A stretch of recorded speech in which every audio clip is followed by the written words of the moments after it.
हाय, आपके साथ मैं हूं Surabhi Sharma. India TV YouTube channel subscribe करिए, बेल आइकन दबाएं।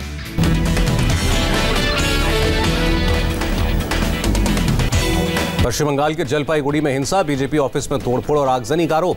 बीजेपी सांसद अर्जुन सिंह का आरोप, 15 जगहों पर बमबाजी हुई। एसीपी ने 3 लोगों के घायल होने की बात कही।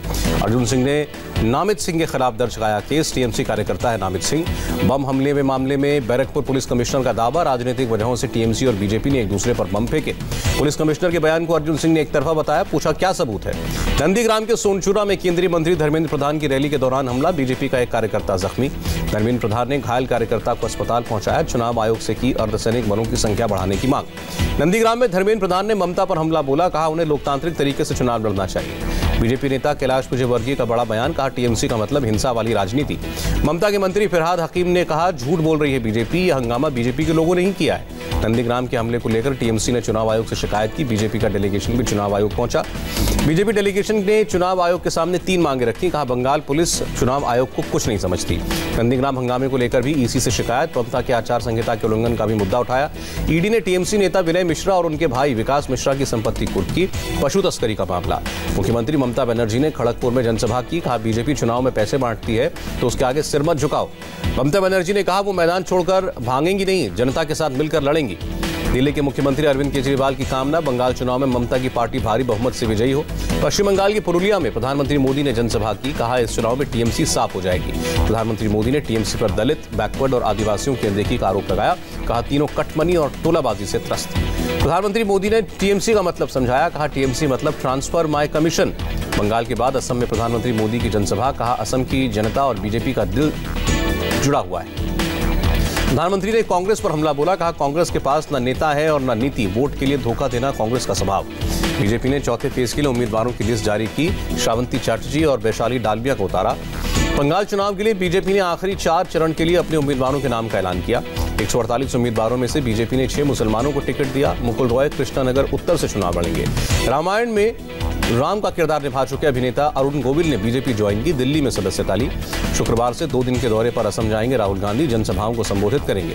राहुल के बाद असम में प्रियंका गांधी संभालेंगे कमान। 21 और 22 मार्च को करेंगी रैलियां। तमिलनाडु की बीजेपी अध्यक्ष एल मुरुगन ने चुनाव के लिए पर्चा भरा। धारापुरम सीट से नामांकन किया। तमिलनाडु में बीजेपी नेता खुशबू सुंदर ने भी पर्चा दाखिल किया। 1000 लाइट्स विधानसभा सीट से लड़ रही हैं चुनाव। तीरथ सिंह रावत के जीन्स वाले बयान पर प्रियंका ने आरएसएस के कार्यकर्ताओं की फोटो शेयर की। लिखा इनका घुटना भी दिख रहा है। एंटीलिया मामले में इंडिया टीवी के हाथ लगी एक्सक्लूसिव सीसीटीवी फुटेज। सचिन वाजे के साथ किसी और के भी शामिल होने का शक। सीसीटीवी फुटेज के मुताबिक इनोवा कार को ले जाने वाला और वापस लाने वाला शख्स अलग अलग है। एनआईए कर रही है जांच। सचिन वाजे केस में एनआईए जांच तेज। कलीना लैब से फोरेंसिक टीम एनआईए दफ्तर पहुंची। वाजे से मिले कपड़ों की फोरेंसिक जांच। एनआईए ने सीआईयू के 2 स्टाफ को दफ्तर बुलाया। मोबाइल, आईपैड के डेटा को रिट्रीव करेगी। राज्यसभा में इंश्योरेंस अमेंडमेंट बिल 2021 पास। विदेशी निवेश को 74% तक बढ़ाने का रास्ता साफ हुआ। फसल बीमा योजना की तारीफ वाले खत का प्रधानमंत्री ने दिया जवाब। कहा करोड़ों किसान लाभ उठा रहे हैं। अरिंदम बागची को विदेश मंत्रालय का प्रवक्ता बनाया गया। पुणे पुलिस के सामने पेश हुआ शर्जील उस्मानी। एल्गार परिषद में भड़काऊ बयान देने का मामला। बीकेयू प्रवक्ता राकेश टिकैत की सरकार से अपील। प्रदर्शन कर रहे आंदोलनकारियों को टीका लगाए सरकार। किसान संगठनों ने 26 मार्च को भारत बंद का ऐलान किया। सभी दुकानें और व्यापारिक प्रतिष्ठान 12 घंटे तक बंद रखेंगे। किसान संगठनों ने होली के दिन 3 किसान कानूनों की प्रतियां जलाने का भी ऐलान किया। राहुल गांधी का बड़ा बयान। कहा मेरा 2 मिनट का मौन बीजेपी को स्वीकार नहीं, लेकिन मैं उनसे नहीं डरता। जेडीएस लीडर एचडी कुमारस्वामी का कांग्रेस पर हमला। कहा हम अपने मेरिट पर लड़ते हैं चुनाव। कांग्रेस ने जेडीएस को बीजेपी की बी टीम और मुस्लिम विरोधी कहा था। कुमारस्वामी ने कहा हमने मुस्लिम कैंडिडेट ही खड़ा किया। लोकसभा में केंद्रीय मंत्री नितिन गडकरी का बयान। 1 साल में सभी टोल बूथ हट जाएंगे। जीपीएस इमेजिंग से होगा कलेक्शन। लक्षद्वीप के पास इंडियन कोस्ट गार्ड की कार्रवाई। 300 किलो हेरोइन, 5 AK-47 और 1000 गोलियों के साथ 3 नाव पकड़ी। उत्तराखंड के रानीखेत में इंडियन आर्मी की जॉइंट एक्सरसाइज। उज्बेकिस्तान की सेना भी शामिल हुई। पंजाब के सीएम कैप्टन अमरिंदर सिंह का बड़ा बयान। कहा मेरे जीते जी पाकिस्तान और खालिस्तान के आतंकी शांति भंग नहीं कर सकते। दिल्ली महिला आयोग ने जहांगीरपुरी में बाल विवाह रुकवाया। धर्म परिवर्तन करके 15 साल की बच्ची की शादी की जा रही थी। दिल्ली पुलिस के स्पेशल सेल अंतर्राज्यीय ड्रग गिरोह का पर्दाफाश किया। 60 करोड़ की हेरोइन के साथ 2 गिरफ्तार। अरुणाचल प्रदेश के तिरप जिले में भीषण आग का कहर। 5 साल की बच्ची समेत 2 की मौत। 143 मकान जले।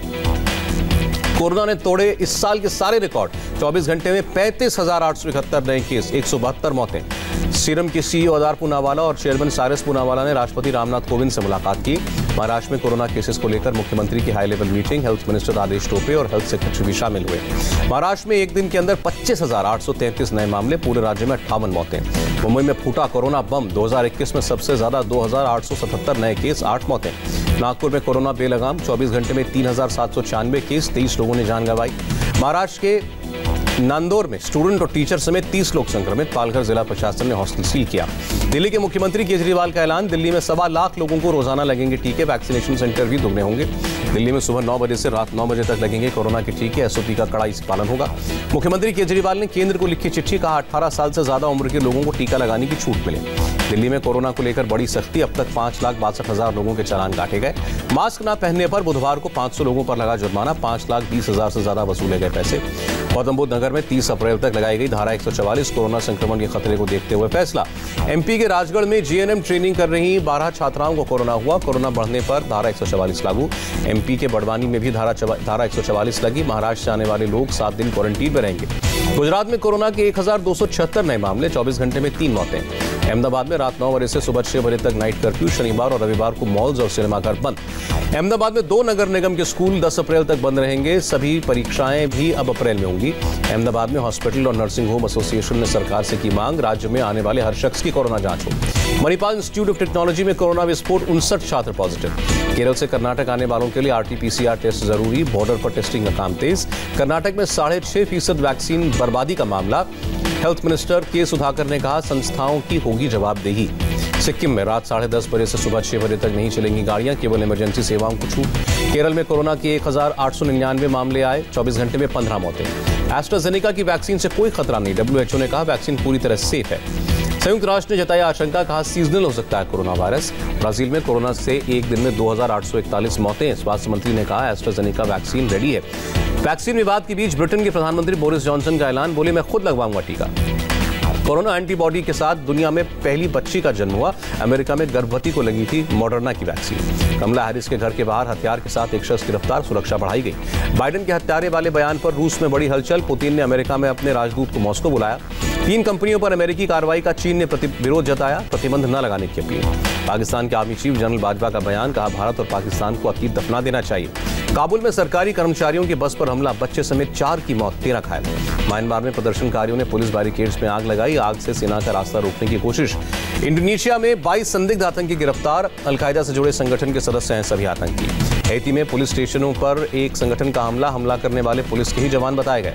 अमेरिका के अलाबामा में तूफान और बवंडरों ने तबाही मचाई, लोगों के मकान और गाड़ियों को नुकसान। देश की जीडीपी में IT सेक्टर का 8% योगदान, राज्यसभा में केंद्रीय मंत्री रविशंकर प्रसाद का बयान।